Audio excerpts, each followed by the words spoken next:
কিশোরগঞ্জের ঐতিহাসিক পাগলা মসজিদের দানবাক্সগুলো খুলে এ যাবৎকালের সর্বোচ্চ পরিমাণ অর্থ পাওয়া গেছে।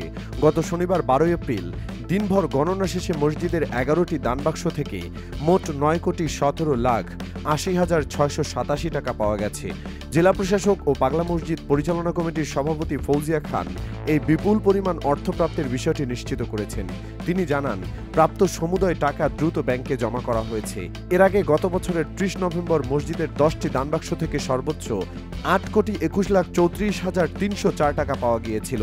তবে এবারের অর্থের পরিমাণ আগের রেকর্ড ভেঙে দিয়েছে। আজ সকালে গণনা শুরুর আগে জেলা প্রশাসক সাংবাদিকদের জানান, পাগলা মসজিদের ব্যাংক অ্যাকাউন্টে ইতিমধ্যেই দানবাক্স থেকে প্রাপ্ত 80,75,73,576 টাকা জমা রয়েছে। সকাল 9টার দিকে জেলা প্রশাসক ফৌজিয়া খান ও পুলিশ সুপার মোহাম্মদ হাসান চৌধুরীর উপস্থিতিতে 4 মাস 11 দিন পর দানবাক্সগুলো খোলা হয়। 11টি দানবাক্স খুলে 28 বস্তা টাকা পাওয়া যায়। নগদ টাকার পাশাপাশি দানের মধ্যে বৈদেশিক মুদ্রা, সোনা, রূপার গয়না পাওয়া গেছে, যা পরবর্তীতে গণনা করা হবে বলে জানিয়েছেন জেলা প্রশাসক। এই বিপুল পরিমাণ টাকা গণনার জন্য সর্বোচ্চ সংখ্যক লোকবল নিয়োগ করা হয়েছিল। মোট 494 জনের একটি বিশাল দল এই কাজে নিয়োজিত ছিলেন।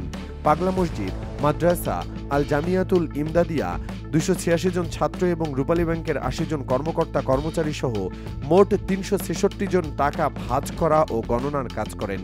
এছাড়া সেনাবাহিনী, র্যাব, পুলিশ ও আনসারের 75 জন সদস্য এবং মসজিদ মাদ্রাসার 35 জন কর্মকর্তা কর্মচারী তাদের সহায়তা করেন।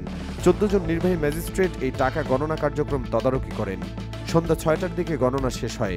জেলা প্রশাসক ফৌজিয়া খান জানান, প্রাপ্ত দানের টাকা পাগলা মসজিদের অন্তর্ভুক্ত মাদ্রাসা, এতিমখানা এবং গোরস্থানের ব্যয় নির্বাহের পাশাপাশি জেলার বিভিন্ন মসজিদ, মাদ্রাসা, এতিমখানা ও গরিব ছাত্রছাত্রীদের আর্থিক সহায়তায় ব্যবহৃত হয়।